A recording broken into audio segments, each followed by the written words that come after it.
Alright, what's up, everybody? We're back with another edition of Everyday Hoops.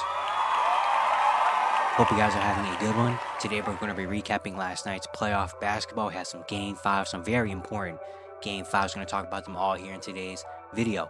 Thank you guys for the views on the videos and the shorts recently. I really appreciate it. If you do like the content around here, consider subscribing, like, turn notifications, do all stuff like that. I'd really appreciate it. Really upset a lot. Join the membership. If you want to learn more about the membership, there's a video on my channel explaining all of it. You can go back and watch that. Link to my Twitter, TikTok, stuff like that in the description down below. And yeah, don't waste any more of your time. Let's get right into it. So first we had Pacers and Knicks game 5 in New York. The Knicks come out and run the Pacers out of the gym to combat what the Pacers did to the Knicks in game 4 in their hometown when they ran New York out of the gym early. The Knicks end up winning 121-91, a 30-point win for the Knicks, and they now lead 3-2 going back to Indiana for game 6. The Knicks, of course, we knew with the injuries, everything that's been happening for the Knicks, it just looked like they ran out of gas in game 4. They look really tired from the jump. Indiana came out right away and just said, let's put them away. They're tired, they're injured. And the Pacers came out, did that. The Knicks didn't have anything left in them. And a lot of people were kind of worried about the Knicks, being like, okay, how are the Knicks going to handle, now? Like, no OG still. They're kind of battered, injured. They don't have any energy anymore. Is this where they run out of gas? And the Knicks came out last night and put all of that to sleep. They came out right away. They were running. They came out with intensity. They came out hitting shots and just buried the Pacers. Kind of like what the Pacers did to them. Not maybe in the most crazy fashion to start the game, but eventually it got to a point where the New York Knicks are just burying them.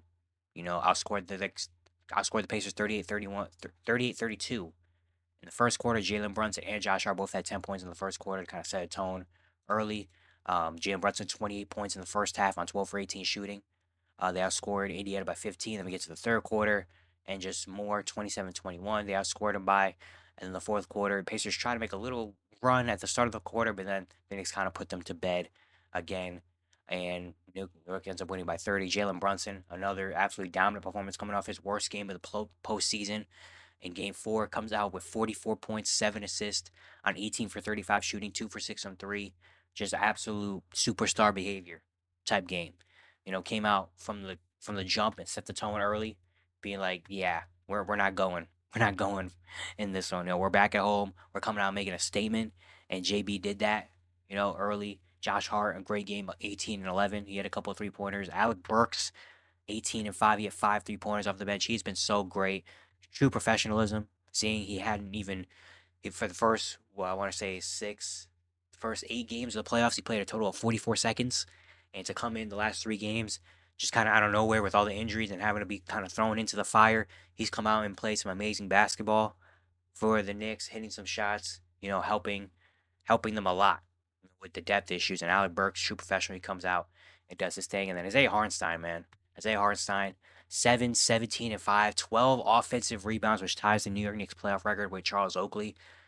When you get 12 offensive rebounds from a player, that's just crazy stuff. They run their offensive rebound battle 20-5. So, yeah, when you're getting 20 offensive rebounds and so many second chance opportunities like the Knicks have been doing, it's just going to be tough to beat this team. So they had that. Yeah, just an amazing game for the Knicks. 15 for 19 for the free throw line, run the rebounding battle convincingly, 53-29. They forced 18 turnovers as well in this game, while only having 9. Made the same amount of threes as the Pacers. Yeah, shot 46% from the field. Just amazing stuff for the New York Knicks. Just a real dominant performance from them in a game where we haven't seen from the Knicks so far in the playoffs. Like, literally before my game 4, every game of the playoffs for the Knicks was a tight, close, like, nail biter type game. And then game 4, they get blown out. But then game 5, they come right back and say, yeah, all right, watch this. And come back and give the Pacers a taste of their own medicine. And for Indiana, yeah, just not what you want to see really in a game like this. You know, just really tough for the Indiana Pacers. You know what I mean?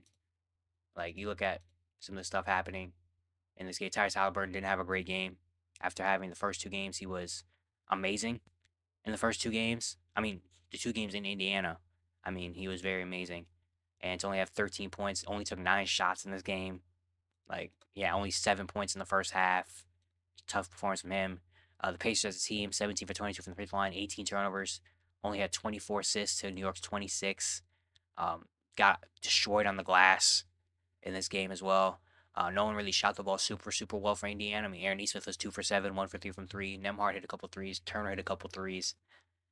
But yeah, and the bench didn't provide. TJ McConnell only had 7 points, only 7 for Obi Toppin. Ben Shepherd hit a couple threes. Isaiah Jackson didn't really do much in his 6 minutes that he played.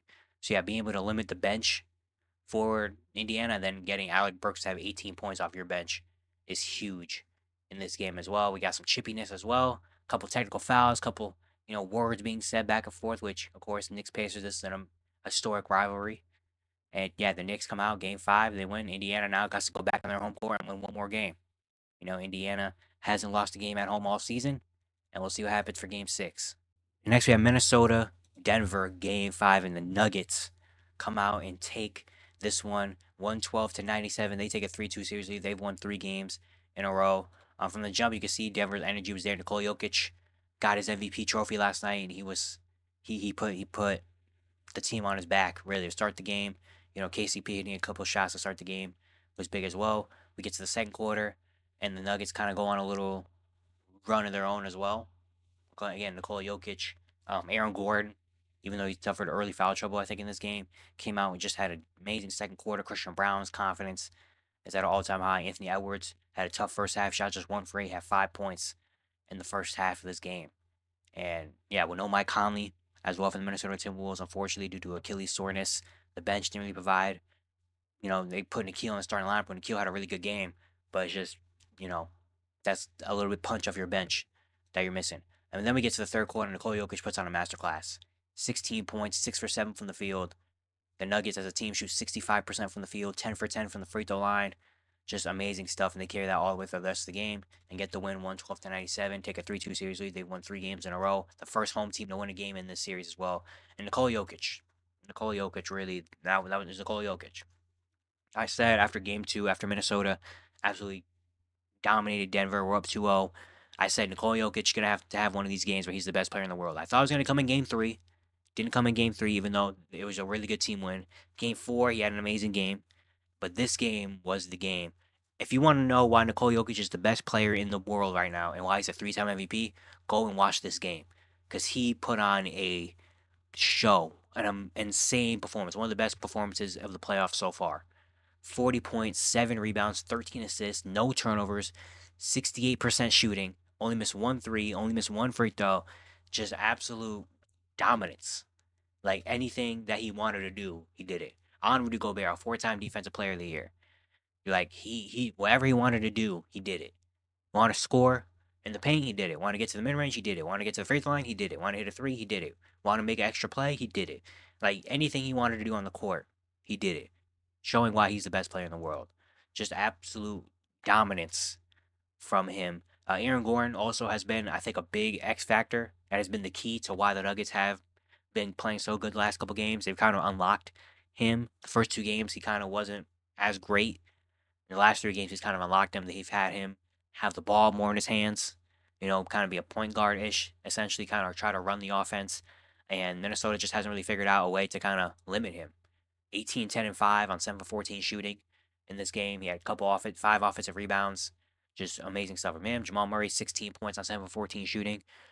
He hasn't been scoring the ball super well, but he's been playmaking really well. And to kind of put the finishing touches on this game, he had a couple of shots in the fourth. And then KCP, be able to get KCP get going. He had 4 3-pointers in this game.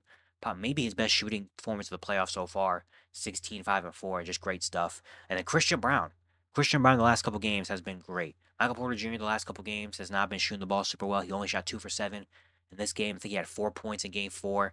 And Christian Brown has come off the bench, and he's closed the game over MPJ. I mean, last night, 10 points, 5 rebounds. He had a 3-pointer, 4 for 8 from the field. He had a couple, nice finishes as well.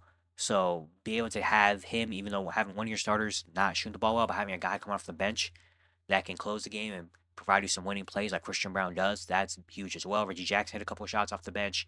And yeah, Denver, 55% from the field, 47% from 3, only missed 3 free throws. Won the rebounding battle, 38-33. Forced 14 turnovers in this game as well. Just great, showing why they're the champions. Showing why they're champions. It's just insane how quick the momentum shifted from the first two games. Everyone saying, "Oh shoot, Minnesota won the first two games, going back home. Denver looks like they're in trouble," to completely flip and be like, "Dang, man, Minnesota's and Denver's just tough." Like it's just crazy how quick the momentum and the narrative just kind of flipped on its head. Like Denver really came out and was like, you know what? All right, let's start playing like champions. And they just came out and have been absolutely dominant the last couple games. Just making Minnesota Timberwolves look not good. And Minnesota has not been playing with the same intensity they have in the past couple games, which is really tough. This is kind of one of the reasons they were up 1-2-0, because they just had all the confidence in the world, all the intensity. Defensively, they were super locked in, and it's been falling apart.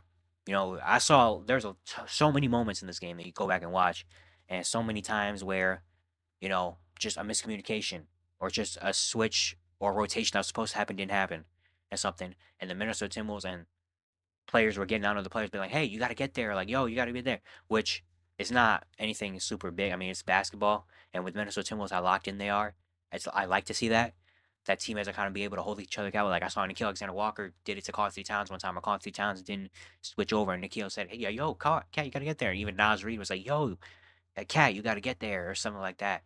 So you saw that a lot in this game. A lot of people, a lot of the Timberwolves, if you really watch like the background of them kind of pointing at each other and being like, yo, you're supposed to do that. Yo, when this happens, you're supposed to do this, all that stuff. And just so many schemes they tried to play on this game, and it just didn't work because Nikola Jokic just found out how to break all of it. Nikola Jokic and Aaron Gordon, really, as well. Aaron Gordon, they haven't had an answer for him the last couple games. I feel like Aaron Gordon is like a big key factor, getting him unlocked and having him do the things he's been doing has been a huge reason as to why Denver has kind of broken this Minnesota Timberwolves defense that was elite in the first two games.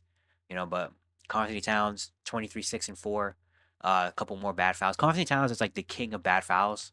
Like every game, he has like two or three fouls. That's just like, why? Like why? Like this game, he had a foul where he just like Jokic tried to drive and he just bumped Jokic for no reason. It's like he had one in the last game where he was like beyond half court and he fouled. It's just he's the king of just like the fouls that you're like, why? Like why? Why did you do that? You didn't need to do that. Anthony Edwards, 5 for 15, 18 points, probably his worst game of the playoffs so far. Denver was just sending bodies at him. Every time they tried to do a pick and roll, anything, Denver just sent two bodies at him and just saying like, all right, get the ball out of his hands and let everybody else, let Jay McDaniels beat us, let Nikhil Alexander Walker beat us, because Ant, you're not having a big game like you did in game one and game two. And also, I like what Jamal Crawford was saying on the broadcast as well. He was kind of talking about, hey, like, don't do the pick and roll anymore, because every time they do a pick and roll, two people are just crowding Ant and just forcing Ant to give the ball up. So I think Ant trying to go and being more one-on-one play, I think was gonna be big. But yeah, tough for him to have this performance. The team is Timberwolves as a team. I mean, 8 for 26 from three, 30%. They had a lot of open looks. Nas Reed was 0 for 3 from three. Anthony Edwards 1 for 5. Cat 2 for 5. Jaden McDaniels was 1 for 4. He has not had a great shooting series in this one. They got 15 points from the bench, which is cool, but Denver outscored them 16 to 15. Nikhil had a really good game starting in place of Mike Conley, but it's just tough. Mike Conley's just that guy that gets everything in place. He's the table setter, he's the floor general, and Nikhil isn't that anymore. He's more of a defensive 3-and-D wing, which he's great at. But now having that is huge. And now Minnesota's on the ropes. They're going back home for Game 6. Denver's got literally all the momentum in the world right now in this series. Denver won 2 games on your home court to tie the series up. So it's gonna be tough. Hopefully Minnesota can take this one, because I want to see some game. I want to see a Game 7. That would be amazing.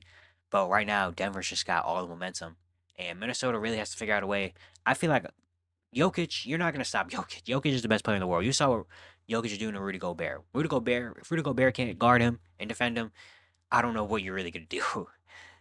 So I think for Minnesota, honestly, finding a way to stop Aaron Gordon, finding a way to kind of limit Aaron Gordon, because I feel like, again, Aaron Gordon has been kind of the X factor and has been the key to shifting this series.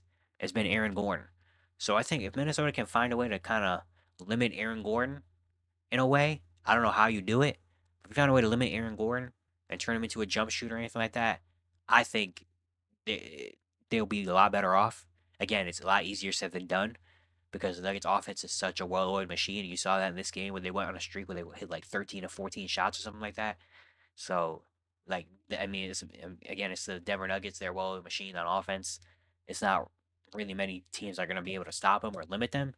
But if you could maybe find a way to stop Aaron Gordon, but also get your confidence back.